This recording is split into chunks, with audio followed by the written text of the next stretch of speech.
গত পরশুদিন একটা যমুনাতে একটা মিটিং হয়।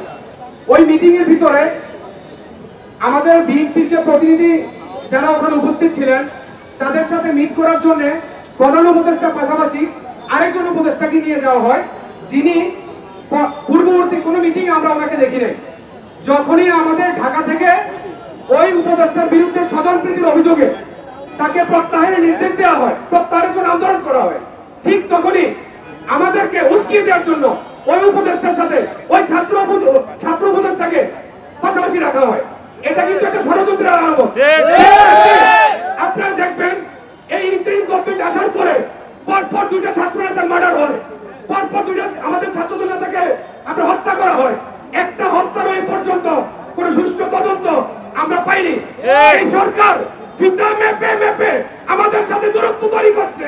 এই ইন্টারিম সরকারকে হুঁশিয়ার করে দিতে চাই, এই ৫৬,০০০ বর্গ মাইল এই বাংলাদেশ, এই বদ্বীপকে আমরা পুরোপুরিভাবে অচল করে দিব যদি নাকি আমাদের সাম্য হত্যার সাম্যবাহী বিচার না করা হয়। সন্ত্রাসীরা নৃশংসভাবে হত্যা করেছে। এই হত্যার প্রতিবাদে সারা দেশে উত্তাল আন্দোলন চলছে, কিন্তু প্রশাসন এই সন্ত্রাসীদেরকে গ্রেফতার না করে তাদেরকে ছত্রছায়া রাখছে। এই সন্ত্রাসীদের কি এমন শক্তি, এই অন্তর্বর্তীকালীন সরকার তাদেরকে গ্রেফতার না করে তাদেরকে ছত্রছায়া রাখছে?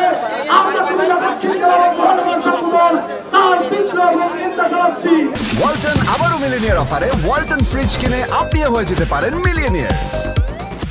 আজকের এই কর্মসূচি থেকে আমরা শপথ গ্রহণ করছি, সাম্য হত্যার বিচার না হওয়া পর্যন্ত আমরা রাজপথ ছেড়ে যাব না। আমাদের ভাই হত্যার প্রতিশোধ আমরা নেব। আপনারা জানেন গত ১৭টি বছর আমরা হামলা, মামলা, নির্যাতন, রাজপথে থেকে এই বেশিরভাগ হাসিনাকে বাংলাদেশ থেকে আমরা বিদায় করেছি। আমরা বলতে চাই, আমার ভাই সাম্যকে যারা নির্বিচারে হত্যা করেছে এখনো তার তদন্ত এবং কি প্রকৃত দোষীদেরকে গ্রেফতার করা হয় নাই। আমি বলতে চাই, বাংলাদেশের বর্তমান অনির্বাচিত সরকারকে আপনারা যদি আমার ভাই সাম্যর হত্যার বিচার যদি সুনির্দিষ্টভাবে যদি বিচার না করতে পারেন, আপনারা পদত্যাগ করেন।